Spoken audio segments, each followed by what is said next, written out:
Bonjour à toutes et à tous, quel plaisir de vous retrouver encore ce midi pour aborder d'autres actualités à travers nos différentes rubriques. Au menu, nous parlons de littérature dans Ma Plume, Ta Voix avec Oseni Yaya et son invité. Notre rubrique J'ai testé pour vous est aussi au rendez-vous de cette nouvelle saison. Une nouvelle rubrique également pour votre plaisir. 3 minutes pour convaincre et on va boucler la boucle avec Mode Beauté Relooking. On installe donc ma première rubrique.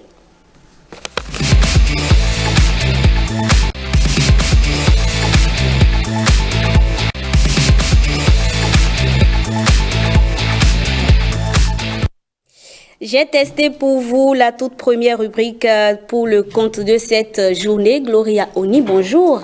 Rebecca, comment vas-tu? Je vais très bien, de votre côté. Ça va super bien. D'accord. Alors, pour ceux qui n'ont pas suivi, j'ai testé pour vous durant toutes ces saisons. Est-ce qu'on leur explique rapidement de quoi cela retourne? J'ai testé pour vous. Alors, très rapidement, d'abord, bonjour chers téléspectateurs.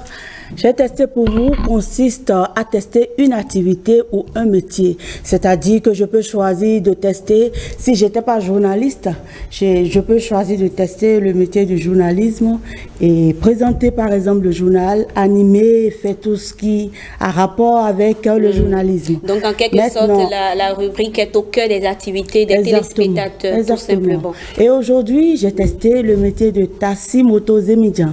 Ouais, tu as conduit. Bon, ça je peux pas expliquer, on va voir. D'accord. On y va donc avec la complicité de la régie. J'ai testé pour vous.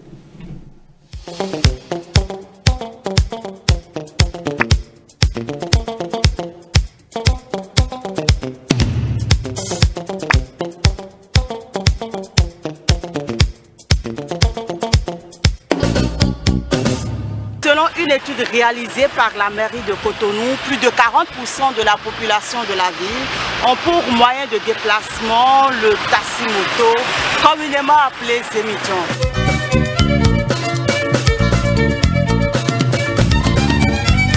Parfois, des malentendus interviennent entre conducteurs de taxi-moto et clients au cours du trajet ou même à destination. Je décide aujourd'hui de comprendre les malentendus qui interviennent entre conducteurs de taxi-moto et clients. Bonjour à tous et bienvenue dans J'ai testé pour vous.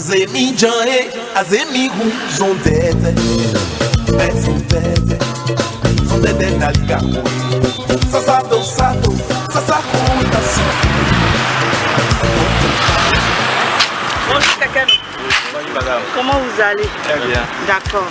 Aujourd'hui, comme je vous le disais, de l'autre côté, je vais tester votre activité ou votre métier.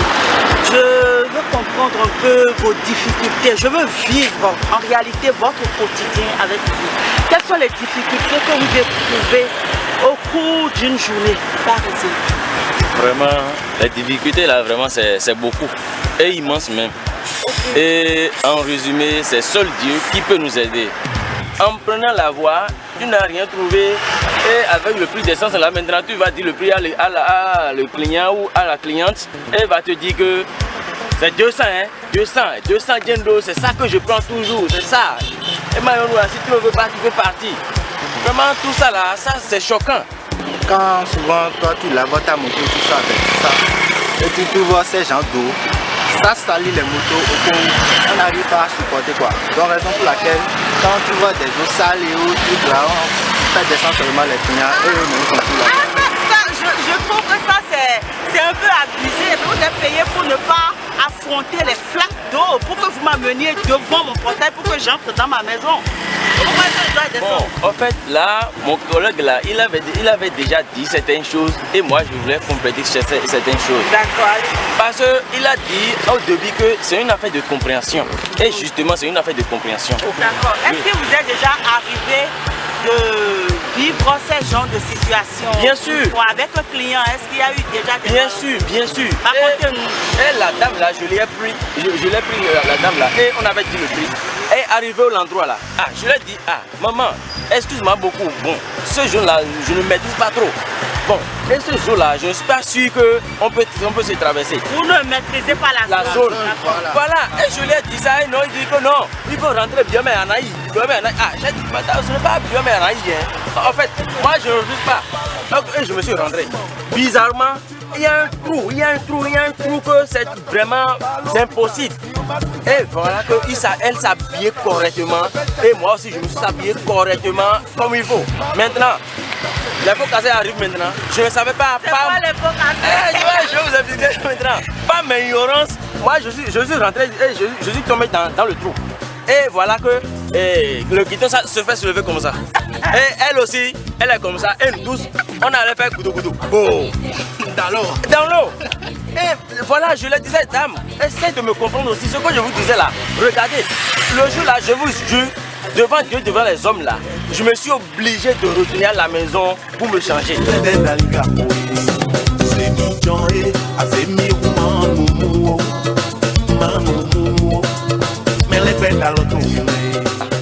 Le coach m'avait déjà appris que arriver sur un carrefour, on fait doucement.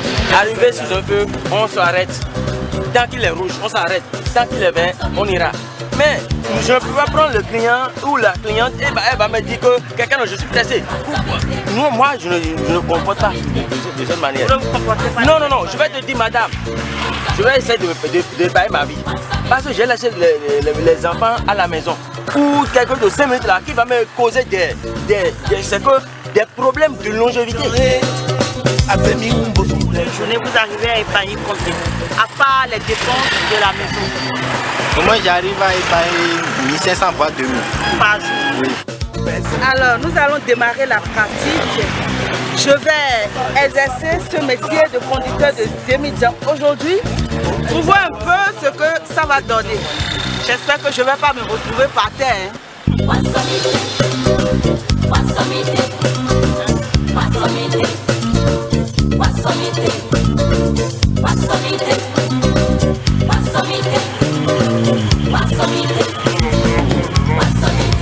Zemidjan et Azemi sont dead. Sont dead à l'Igarkoué. Zemidjan et Azemi sont cool. Est-ce que le feu est au rouge ou c'est au vert? C'est au vert. Montez, on va voir.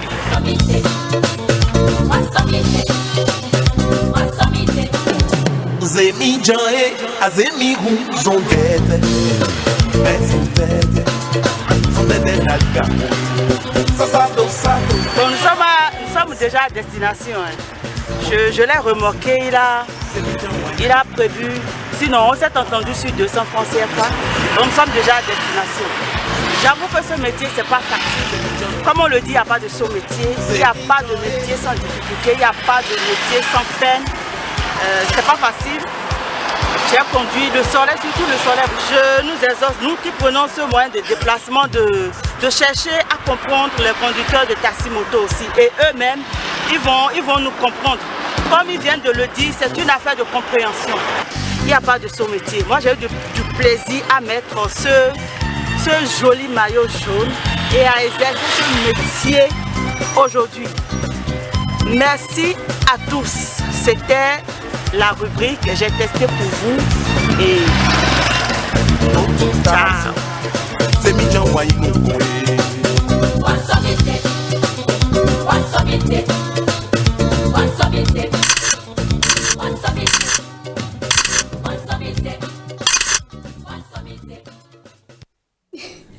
Photo sur nous maintenant, que nous sommes déjà arrivés à destination tout juste après quelques minutes de test Gloria. Vous savez, quand il y a des gens qui vous disent que vos ennemis sont autour de vous, ils ne mentent pas. Hein. Oh non! Après, quand l'élément passé, j'ai dit, Rebecca, ne reviens pas surtout sur ça, s'il te plaît. Je vais revenir à la limite. Vous voyez? Alors, magnifique test, hein, Gloria, magnifique test. Mais comment ça a été sur le terrain? On sait que là, on a eu quelques minutes, mais on sait aussi hein, que derrière, c'est tout un travail. Comment c'était sur le terrain? J'avoue que on a passé 2 heures de temps de tournage. Wow. Plus de 2 heures de temps d'ailleurs, pour pouvoir tirer 7 minutes et quelques d'éléments témoins. C'était pas facile, comme je l'ai dit, c'est pas facile. Et le soleil, on est resté sous le soleil, je dégoulinais dessus à la limite. Je me suis dit, bon, ok, comme j'aime aussi le terrain, je me suis adaptée, puis bon, c'est parti. Mais en même temps, tu as vécu leur quotidien, le quotidien de cet assis moto-là. Comment est-ce qu'ils vivent avec les aléas? C'est vrai, il n'y a pas le risque, zéro n'existe pas. Mais j'ai toujours trouvé que eux, ils sont, en fait, tous les jours que Dieu fait, ils sont exposés à des risques, des accidents de la circulation, des clients qui ne sont pas toujours faciles. Mais eux aussi, ils ne sont pas faciles. Hein, il faut le souligner. Écoute, quand j'ai exercé le métier, je me suis dit tout de suite qu'ils ont tout le temps raison. Je ne sais pas pourquoi je leur ai trouvé de raison, mais... Ils expriment, ils traversent des difficultés pas possibles. Vous savez, un client que je remarque par exemple, ils l'ont dit dans l'élément témoin, il dit, je vais à tel endroit. Au cours du chemin, du trajet, tu dis, attends, je veux récupérer quelque chose à côté, sans pour autant compléter une pièce au conducteur de taxi moto. Mais si je suis à sa place, je vais me révolter. Je ne serai pas d'accord avec toi parce que tu m'as pris du temps, tu m'as pris mon énergie et tu as gaspillé mon carburant. Alors que le carburant, vous savez Gloria, tout ce que ça veut dire aujourd'hui. Vous n'avez jamais négocié de prix de taxi moto ou bien en cours de route, demandé à vous arrêter pour acheter quelque chose, Gloria? Non, vous savez. Il ne faut pas regarder la caméra. Non, je regarde la caméra, je vous regarde. Vous savez, quand il faut s'arrêter quelque part et récupérer quelque chose ou acheter quelque chose, vous le dites dès le départ. Et le conducteur dit, si tel est le cas, je complète tel pour le tarif sur lequel on s'est entendu. En fait, tout est question de communication entre le client et le taxi moto. Merci beaucoup, Gloria. C'est gentil. On leur souhaite beaucoup de courage dans la pratique de ce métier qui certainement nourrit son homme. Hein. En tout cas, je suppose. Parce qu'un parmi eux a dit qu'il épargne, qu'il fait des tontines, qu'il épargne 2000 francs, 1500 par jour, à part les dépenses quotidiennes de la maison. Donc, c'est à saluer. Ils font des efforts extraordinaires pour satisfaire la population. Du courage vraiment. Gloria, merci. On vous retrouve la semaine prochaine. C'est bien ça? La semaine prochaine ou... En tout cas, dans quelques jours. Dans 15 jours. Oui. Jours, voilà. Merci beaucoup. Et après vous, on installe à présent la rubrique « Ma plume, ta voix ».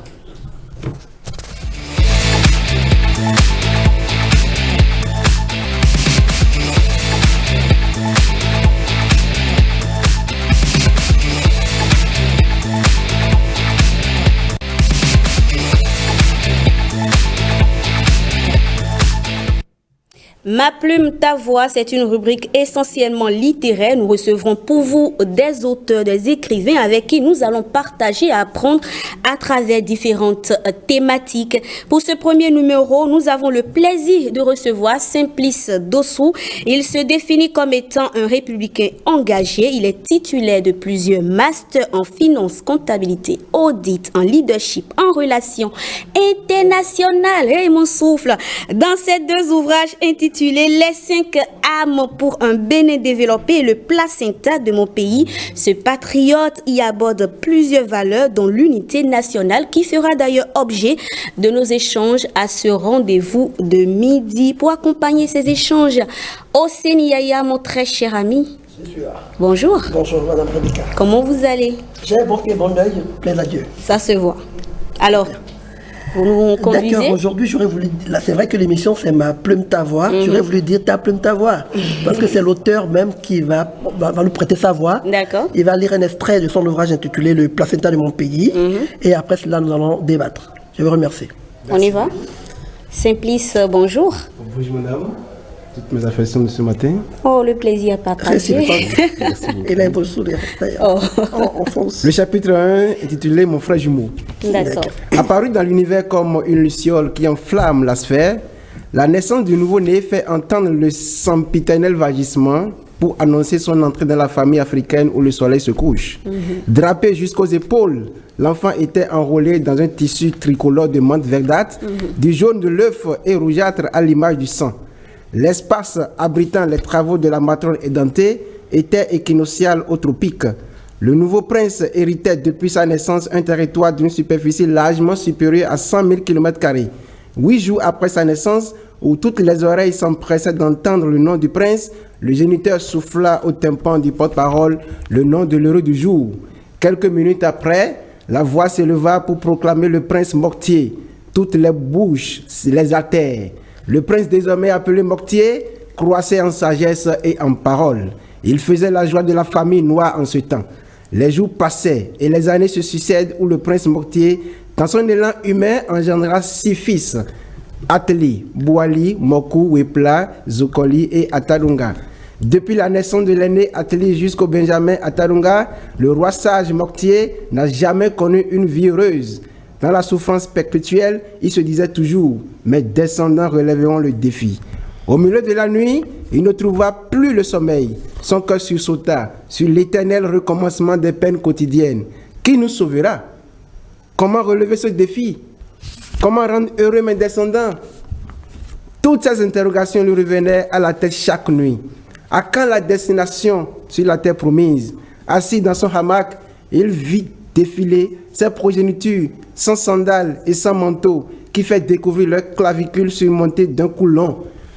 Tête à cheveux roux et cassants, alors qu'il ne souffrit aucunement de kwashiorkor, témoignait le poids de la misère de ce clan apparu dans la famille africaine de la planète. L'aîné Atli et ses frères, désormais propriétaires de leurs territoires respectifs, après l'annonce de leur père Moctier, n'échappaient à cette malédiction.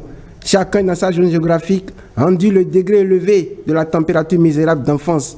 Le père, le vieux Moctier, ne cessa d'enregistrer des plaintes douloureuses, voix funestes de ses enfants. À quand la fin? À quand la fin?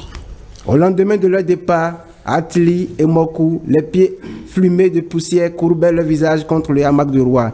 10 jours après leur départ du palais royal, le roi, en promenade soucieux, découvrit de loin 2 hommes vêtus, à première vue d'une chasuble, mais identité à quelques mots. 5 ans après, ce défilé de ses enfants au palais royal, le bateau n'accosta point sur la terre promise. C'est bon. La terre promise. Est-ce que vous savez, vous connaissez Zobodome? Bien sûr. Zobodome, c'est la terre promise. Ah, oui. La grande dame. On peut commencer. J'imagine. Alors, l'unité nationale au Séniaya. D'accord. On a lu avec attention par la bouche de l'auteur et cet extraire de l'ouvrage Le Placenta de mon pays, et il revient de manière implicite, parce que si on continue, vous allez voir que de manière explicite, l'un des thèmes phares, c'est l'unité. Donc selon vous, quels sont les facteurs qui garantissent l'unité? Merci beaucoup, cher ami. Et lorsqu'on parle d'unité, il y a certains facteurs qui garantissent et qui constituent des piliers fondamentaux. On ne peut pas parler d'unité sans parler de l'estime à soi-même. Pour qu'il y ait l'unité nationale, pour que nous puissions constater qu'il y a une unité nationale sur beaucoup de plans, il faut d'abord l'estime personnelle. Lorsque je suis un citoyen, il faut que j'ai l'estime à moi-même. Il faut que j'ai l'estime pour le peuple, il faut que j'ai l'estime pour le pays. Et c'est parce qu'il n'y a pas d'estime pour ce pays que nous assistons à des actes d'incivisme. Parce qu'il n'y a pas d'estime pour le peuple qu'on assiste à des pratiques crapuleuses. Parce qu'il n'y a pas d'estime pour soi-même qu'on pose des actes vraiment inadmissibles. Donc il faudrait que l'estime soit vraiment un pilier fondamental pour que nous puissions connaître une unité qui constitue une puissance de développement. Sans l'estime, il n'y a pas d'unité nationale. Et lorsque je finis l'étape de l'estime, il faut aussi passer à l'éducation. Il faut que l'éducation soit aussi une priorité pour que le développement soit réellement au rendez-vous. S'il n'y a pas d'éducation dans une nation, c'est l'ignorance qui règne. Et lorsqu'on fait l'expérience de l'ignorance, il n'y a pas de développement. C'est clair. Donc ces 2 piliers constituent des puissances pour que nous puissions atteindre une unité puissante et révélatrice. Selon vous, en quoi la trilogie famille, la rue et l'école concourt à l'enracinement de cette valeur unité? Bien sûr, la trilogie, famille, école et la rue, vous voyez, lorsque dans une famille, nous constatons que le père, les 2 géniteurs sont unis, ça a une influence positive sur les descendants. Mais de jour en jour, lorsque les descendants constatent que leurs parents ne sont pas unis et que chacun de son côté est d'être lié, le Vandame, ça veut dire qu'il aura un impact négatif. Donc lorsqu'il y a unité dans une famille, c'est vraiment une puissance pour cette famille, vraiment une puissance pour ce foyer. Mais s'il n'y a pas l'unité, ce serait vraiment déplorable. Et en dehors de ça, lorsque j'ai déjà acquis dans ma famille certaines valeurs, la rue n'aura plus d'impact négatif sur ma vie. La rue n'aura plus d'influence sur ma vie. Je sais que là où j'ai quitté, je suis une image, je suis une référence. Donc c'est à moi de transformer positivement la rue avec ses conséquences, c'est à moi de les transformer. Et lorsque je quitte l'étape de la rue, nous sommes à l'école. L'école, c'est une puissance qui permet à chaque être humain d'être façonné. L'école, c'est vraiment un laboratoire qui permet à ce que chaque citoyen du pays soit façonné de façon positive. Donc, lorsque l'école joue pleinement sa partition, on assiste aussi à une unité au plan national. Lorsque l'école joue pleinement son rôle à travers les enseignants qui sont des personnes avérées, chevronnées pour la mission, je crois qu'on arrive toujours à atteindre le bon développement qui est demandé et qui est recommandé. Donc, l'école, la rue, la famille, toute cette trilogie contribue au développement pour une nation. Mais d'autres vous diront que c'est un choix. Le fait d'aimer son pays, le fait d'aimer son drapeau, le fait de poser des actes civiques pour son pays, ça peut être aussi un choix. Merci beaucoup, madame. Et je dirais que, en réalité, si on met ça en matière de choix, ce serait vraiment inadmissible. C'est une obligation. C'est impératif. Parce que lorsque je dis que c'est un choix, je peux faire un choix négatif ou un choix positif, mais qui n'atteint pas l'objectif. Et qui peut impacter négativement.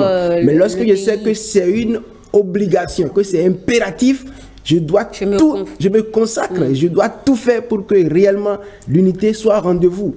Et quand il n'y a pas cette obligation en soi-même, cet esprit impératif en soi-même, c'est ça qui donne accès à l'ennemi. Ce qui veut dire que quand l'éducation est faussée, on peut ne pas atteindre l'unité nationale. Bien sûr, l'éducation, c'est une âme puissante pour changer le monde de façon positive. Lorsque l'éducation est bâclée, lorsque l'éducation est ratée, lorsque l'éducation est déracinée, attendez-vous que le pays sera un pays despotique. Et on se pose beaucoup de questions de nos jours. Quand on voit certains de nos aînés qui posent des actes, on se pose la question, mais est-ce que ceux-là réellement aiment ce pays? Est-ce que ceux-là réellement ont à cœur le développement du pays? Mais c'est le contraire, que c'est leur ventre. Pour certains, c'est le ventre, l'intérêt personnel. Quand c'est comme ça... Merci beaucoup, monsieur Sempé Dossou. Vous venez de toucher un point névralgique, parce qu'en vérité, où est-ce que le terrorisme va recruter? Il va recruter dans le rang de ces personnes qui ne font pas forcément de grandes écoles. Bien sûr. Dans le rang de ces personnes dites en grève chômeurs, sans emploi, désœuvrés, tout ça. Donc, je crois quand même que l'école, c'est un cœur névralgique. C'est essentiel pour le redressement du corps social. D'où l'importance de cet ouvrage-là, que nous avons pris plaisir de lire. Le placenta de mon pays. Moi, le placenta m'interpelle. Je sais que vous êtes passé sur d'autres tableaux, vous avez en parlé. Pourquoi le placenta? Vous savez, le placenta, c'est un organe très, très vital. Le placenta, sans le placenta, il n'y a même pas créature humaine. Parce que lorsque la femme est dans cette période de conception, jusqu'à l'accouchement, le placenta joue un rôle très important. Et lorsque le fœtus est là, et tout son développement, son parcours de développement, le placenta en réalité, c'est son frère jumeau. C'est le frère jumeau en réalité qui a le placenta. Lorsque le fœtus est là, c'est le placenta qui a son frère jumeau. Et grâce au placenta, il y a une connexion totale jusqu'à la dernière étape de la vie. Vous voyez? Donc le placenta, c'est vraiment un organe très cher. Sans le placenta, il n'y a pas de créature humaine. Il n'y a pas de vie. Vous voyez, il n'y a pas de vie. Vous voyez? Donc, effectivement, le pays, pour qu'un pays existe, il faut qu'il ait une unité. Et le placenta de notre pays, c'est l'unité nationale. Que chacun se dise, je ne suis ni du sud, ni du nord, ni de l'est, ni de l'ouest. Je suis juste béninois. Je suis béninois. Voilà. Il n'y a plus l'esprit de régionalisme. Il n'y a plus l'esprit de parti pris. Nous sommes tous compatriotes. Nous appartenons tous à ce pays. Et notre patrimoine commun, c'est le Bénin. C'est le Bénin. Et avec ça, on détruit en soi la médisance, la haine, la cupidité. On les détruit tous et on devient unis. Vous avez commencé par le dire, l'estime de soi. L'estime de soi. Forcément, quand tu t'estimes, tu as un devoir patriote. Un devoir moral envers ton pays, forcément, parce que tu te dis, c'est mon pays, je viens de là. Je ne peux le protéger, je dois le faire, je ne peux faire autrement. Voilà, je suis redevable en quelque sorte. Donc, on retient, en tout cas, Oseni Yaya, vous avez encore une dernière question? Non, parce que c'est la première fois qu'on vous reçoit, c'est le début de l'émission. Mais vous n'êtes pas sans savoir que ma ta voix va recevoir des liseurs, des lecteurs et des lectrices, pas forcément des écrivains, des gens qui adorent lire, pour que nos enfants à la maison puissent nous suivre et puissent s'abonner à la lecture. Parce que les bienfaits de la lecture sont infinis. La lecture fait voyager. Merci. Étant donné que vous avez le privilège d'être le premier invité de ce numéro-là, quel message lancez-vous? Nous lançons un appel vibrant à la génération montante. Vous ne pouvez pas vivre en tant qu'être humain sur cette terre sans lire. La lecture, c'est une clé qui donne accès à beaucoup de portes. Quand vous lisez, quand vous faites une lecture approfondie, ça vous fait voyager votre âme. Sans la lecture, on n'arrive pas à créer beaucoup de connaissances. Merci beaucoup. Merci beaucoup, Oseni Yaya. Merci à vous aussi, Simplice Dossou, pour ces moments, pour ce partage, ce moment de littérature. Évidemment, parlant de l'unité nationale, il y a tant de choses à dire. On pourrait y consacrer tout un plateau. C'est pas bien grave. On va y revenir d'autres fois. Alors, vous restez sur place. On va recevoir à présent Taragbe Valère Ronsou dans 3 minutes pour convaincre.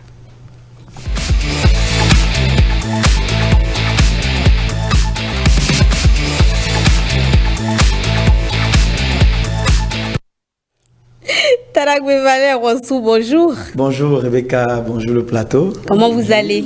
Je me sens très bien, je suis en forme. 3 minutes pour convaincre. Quelle est l'idée derrière cette rubrique? Alors Rebecca, l'idée qui est derrière cette rubrique 3 minutes pour convaincre, c'est parce qu'il y a beaucoup de jeunes aujourd'hui qui ont des potentialités. Il y a des génies qui me dépassent de très loin, du point de vue quotient intellectuel, du point de vue innovation de son projet, mais qui n'ont jamais eu l'opportunité de passer devant une télé, sur les réseaux sociaux, d'avoir une opportunité, d'avoir des gens qui ont les moyens, qui peuvent les soutenir matériellement, financièrement ou même intellectuellement.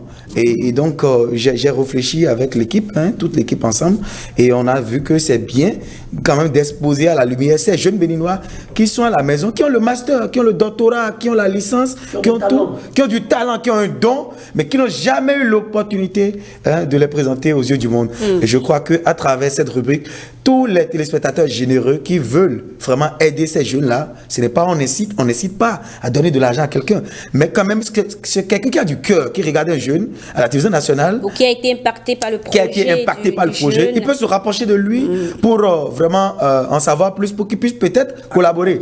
Mais attention, l'émission n'est pas responsable des déconvenus de ce qui va se passer après. Nous offrons juste la chance, un canal, la lumière. Et c'est déjà louable, et c'est une télévision nationale. Rares sont même les télévisions nationales en Afrique qui font de pareilles choses, et c'est déjà un grand pas, un pas de géant. Merci beaucoup. Et pour ce premier numéro, un jeune béninois du nom de Roles Agbo qui nous parle de l'importance de l'installation d'une unité de production de terreau au Bénin, un projet qu'il défend à travers ses images. Je suis Adek Roles Agbo, ingénieur forestier, technicien en horticulture et aménagement des espaces verts. Aujourd'hui, je vais vous parler d'un très grand projet, la production de terreau ici au Bénin. Le Bénin est un pays en pleine construction. Nous avons de très beaux chantiers d'aménagement. Mais un problème se pose. La qualité de nos sols ici au Bénin fait que la plupart des horticulteurs et paysagistes tombent dans la facilité d'utilisation d'engrais chimiques et de pesticides. Certes, les résultats sont là. Nous avons des sols apparemment sains, des plantes qui poussent vite. mais des sols qui se dégradent avec le temps. Imaginez une très belle réalisation d'aménagement qui se détériore au bout de 5 ans. Un grave problème se pose. Mais la solution, c'est nous, c'est vous, c'est moi. Nous sommes environ 13 millions d'habitants et nous produisons des déchets.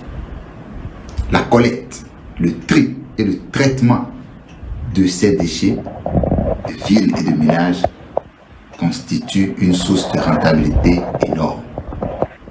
Notre or à nous, ce sont nos propres déchets, transformés en terreau. L'or, c'est le terreau. Comment je vous l'explique? Un camion de terreau coûte environ 85 000 francs. De quoi avons-nous besoin pour ce projet? Nous avons besoin de créer des unités de production du terreau. Une fois ces unités de production du terreau créées, nous avons besoin de l'appui de l'État dans la sensibilisation des populations. Une unité de production de terreau, avec tous les matériels, coûte environ 950 000. Et tenez-vous prêts, un retour sur investissement de 500%. Si l'on décentralisait ces unités de production de terreau, notre pays, le Bénin, serait un pays propre, sans déchets, avec une source de rentabilité interne. Je vous demande de bien vouloir soutenir ce projet, car c'est un projet d'avenir. Une étude en 2016 portant sur le thème conception et normes d'application d'un terreau de bonne qualité a été réalisée et a montré le potentiel que constitue le terreau pour nous Béninois et pour le pays. Merci de soutenir ce projet. Merci de soutenir ce projet. Une vidéo qui nous a été envoyée par ce jeune béninois, Rolès Agbo. Alors, messieurs, un mot, que pensez-vous de ce projet-là? Aussi, Yaya? C'est beau. Ok. C'est innovant. Et c'est rentable. Ouais. Merci, c'est bon. Simplice dessous. De vie, un projet qui édifie et qui donne une garantie économique. D'accord. Taragbe? Bon, voilà, moi en tant qu'architecte paysagiste, c'est un projet qui est très rentable parce que je prends un camion de terreau sale ou bien de déchets, je le transforme et je le vends sur le marché. Vous voyez les taxis rangés que vous voyez là, l'aéroport, les belles fleurs que vous voyez, la base même qu'on ne voit pas, c'est le terreau. Et ce terreau, il n'en existe pas. Les gens sont obligés de décaper les sols et de faire les autres compléments par les engrais chimiques. D'accord. Et donc, c'est un projet que j'invite les gens à encourager, à soutenir. Merci beaucoup, Rolès Agbo. Merci à vous. Un beau projet qui, on espère, recevra l'écho escompté auprès des autorités ou même du secteur privé, en tout cas ceux-là qui nous suivent. Et la dernière rubrique s'installe. Mode beauté, relooking.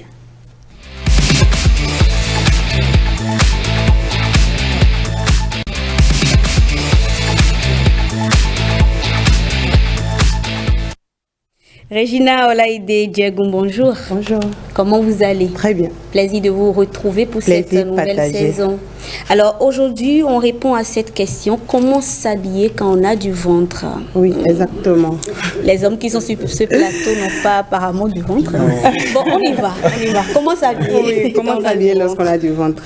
Comme je le dis toujours, l'image que nous renvoyons, on doit vraiment faire attention à cela. Il y a un adage qui dit que l'habit ne fait pas le moine. Moi, je vous dirais que l'habit ne fait peut-être pas le moine, mais l'habit permet de rentrer au monastère. C'est-à-dire que votre style vestimentaire vous permettra de rentrer dans des sectes privés. Ça pourra vous ouvrir des portes. Et ce même style pourra vous empêcher de rentrer dans d'autres sectes. Et donc, il faut vraiment faire attention à l'image que vous renvoyez. Je dis souvent que c'est possible que vous ayez rendez-vous d'affaires ou bien vous devez rencontrer un investisseur. Quand vous venez, l'investisseur se fait déjà une opinion de vous avec votre style vestimentaire avant même que vous n'ouvrez la bouche. Donc, il faut forcément prendre soin de soi, qu'on le veuille ou non. La tenue qu'on porte transmet un message.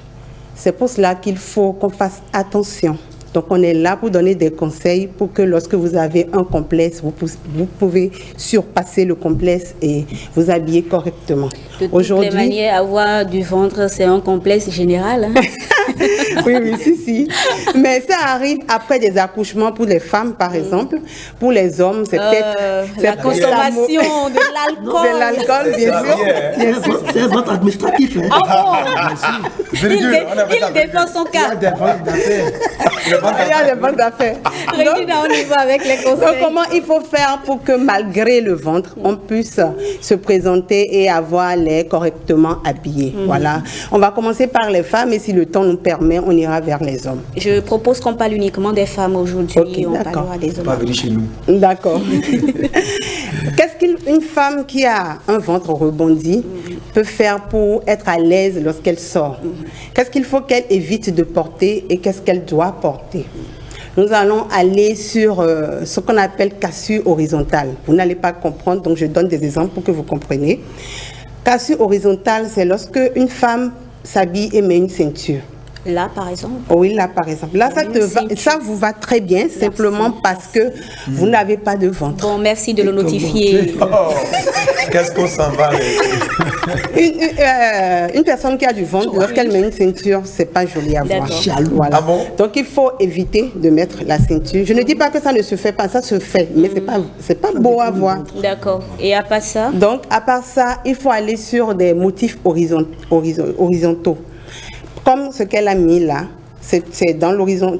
Oui, le motif qu'elle a mis, c'est dans l'horizontal là. Simplement parce que, vous voyez, non, c'est comme ça. Mais si elle avait mis ça de ce côté, ça sera dans la verticale. Et là, ce ne serait pas adapté de mettre une ceinture, c'est ça? Non, c'est pas ça. C'est juste que le motif horizontal grossit. Ok, d'accord. Donc, quand tu as du ventre, il ne faut pas porter ça. D'accord. Ça, ce n'est pas grave parce que tu n'as pas de ventre. Voilà. Donc, lorsqu'on a du ventre, on évite de porter. Lorsque tu vas chez un styliste, normalement, les stylistes savent. Ils savent comment mettre le tissu pour que ça puisse aller avec toi. Maintenant, quand c'est un t-shirt que tu achètes ou bien c'est une chemise, tu fais attention de porter des motifs horizontaux. Et au lieu de porter des motifs horizontaux, tu portes des motifs qui vont dans la verticale. D'accord. Vous comprenez? Voilà. L'autre chose qu'il faut faire aussi, c'est faire attention aux pantalons qu'on porte. Les pantalons à taille basse sont vraiment pas du tout bons pour quelqu'un qui a du ventre. Il faut qu'elle porte un pantalon à taille haute ou à taille mi-haute. Pourquoi? Parce que la taille haute viendra gainer le ventre. Et le ventre sera dedans, c'est-à-dire elle va mettre le ventre à l'intérieur du pantalon. Une poche. Voilà. Et il faut aller sur un pantalon à l'élastane. Un pantalon à l'élastane, c'est un pantalon qui a un peu de collant, en fait, du stretch dedans. C'est un thème technique. Hein. Avec ce pantalon, tu pourras gainer ton ventre et donner l'illusion visuellement que tu n'as pas de ventre. Lorsque tu mets une jupe, tu fais la même chose. Ce n'est pas possible de porter une jupe qui va en bas du ventre. Ça doit venir gainer le ventre. Il faut aller aussi sur le haut, sur des tissus fluides. Il ne faut pas porter des tissus avec collant parce que les bourrelets vont se montrer quand tu portes des tissus avec collant. Les tissus fluides, je peux donner l'exemple de la soie. Je peux aussi donner l'exemple de ce que Madame Rebecca a porté. C'est des tissus fluides. Elle a du goût, elle a du goût. Il faut porter, quand vous mettez une veste comme j'ai mis, vous laissez ouvert. On ne ferme pas. Lorsqu'on ferme, ça, visuellement, ça grossit. Donc, on laisse ouvert. Si vous voulez porter une tenue et forcément mettre une ceinture dessus, il faut aller sur un ensemble monochrome, comme ce que j'ai mis. Tu peux mettre du noir, tu mets du marron, mais il faut que le haut et le bas soient de la même couleur et la ceinture aussi de la même couleur. Parce que lorsque la ceinture est d'une autre couleur, ça va attirer le regard vers le ventre. Et tout ce que nous voulons faire, c'est essayer d'attirer le regard ailleurs que le ventre. Maintenant, une femme aussi qui a du ventre, elle doit beaucoup aimer les accessoires. Parce que lorsqu'on regarde la femme, ce qui frappe, c'est d'abord le visage. Quand on la regarde là, si elle se maquille très bien, elle met de jolies boucles, on va pas directement voir le ventre. On va d'abord voir le visage. Donc, elle doit aimer les accessoires. Elle doit aimer les accessoires, elle doit aimer la mise en beauté pour éviter que le regard soit attiré vers le ventre. Il y a aussi une chose qu'on oublie, c'est les chaussures, les talons.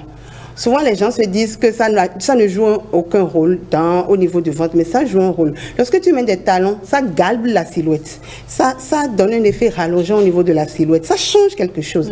Donc, lorsque tu as du ventre et que tu peux te permettre de porter, parce qu'il y a des gens, à cause de leur état de santé, n'arrivent pas à porter des talons. Si tu peux mettre des talons compensés, tu mets. Si tu ne peux pas, tu mets des talons. Mais quand tu mets des talons, on n'aura pas ton ventre n'aura pas le même,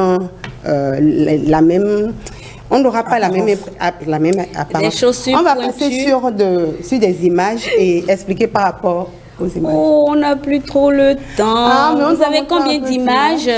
Il y en a plein, mais si on peut montrer un tout petit peu, sinon les gens ne comprendront. D'accord, en fait, on regarde donc la première image avec la complicité de la régie et vous allez décrire très rapidement. On y va là. Par exemple, c'est une robe peplum. On appelle ça robe peplum parce que ça permet de cacher le ventre. Ici, c'est le pantalon, c'est un pantalon taille haute avec une chemise qui est ample et fluide. Ici aussi, c'est l'image passée, c'est une robe évasée. Ici, c'est un haut peplum. Ici, c'est un pantalon avec un haut qui lâche un peu pour qu'elle puisse être à l'aise avec son ventre. Ici aussi. Donc, elle peut porter un pantalon et un haut. Là aussi, c'est un pantalon qui gaine le ventre et tu as un haut dessus. Là aussi, c'est une robe peplum, mais les fronces commencent après le ventre. Là, on appelle ça robe portefeuille, mais avec ça, tu as l'ovale qui commence juste après les seins.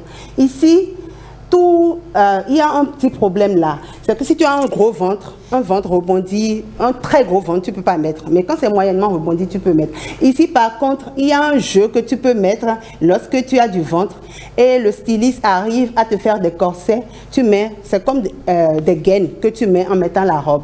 Ici, c'est une robe que tu peux porter même quand tu as du ventre, tu es à l'aise avec. La chose que je vais rajouter simplement, c'est que si tu as envie de porter une robe qui te moule, tu peux aller sur la gaine. Il y a des jeux. Tu peux mettre la gaine et porter une robe qui te moule parfaitement. La fin de gaine, là, est-ce qu'on respire? Mais si c'est pour aller à une soirée rapidement, tu peux ne pas mettre toute la journée. Mais au cours de la soirée, vous allez manger. Non, c'est en fait, c'est parce que vous n'avez pas de ventre que vous dites ça. Il y a des femmes complexées qui ont du ventre, mais qui ont vraiment envie de porter une robe. On a vu des vidéos. Non, en fait, elles exagèrent. Il y a une manière de nouer pour gérer. Parce qu'il y a des robes qu'on fait et on met déjà le corset dedans. Et quand tu portes la robe, ça te gaine déjà. Donc il y a la manière. C'est souvent les vidéos comme ça, vous voyez. Et en fait, ils serrent trop. Ils ont du mal à respirer. C'est compliqué de la femme a quand même. Franchement, c'est trop compliqué. Mais bon, ce que vous avez dit comme gaine. Non, il n'y a pas de. Non, il n'y a pas. Bon, en fait, l'alternative, c'est porter des choses amples. Tu n'es pas obligé de porter simplement. Et manger sain pour vite perdre le ventre.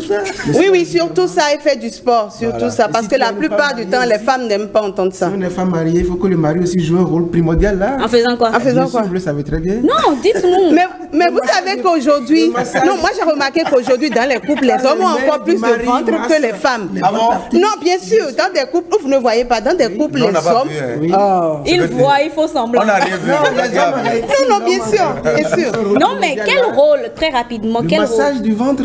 En bon? Bien sûr. Comment ça? Le mari peut le faire. Massage ventral. Bien sûr. Bien sûr. Il n'est pas que littéraire. Il te dit que c'est un spécialiste. En tout cas, merci beaucoup, Regina. Ce sera tout, n'est-ce pas? Ce sera tout, n'est-ce pas, Regina? La prochaine fois, on va parler certainement du cas des hommes. Voilà.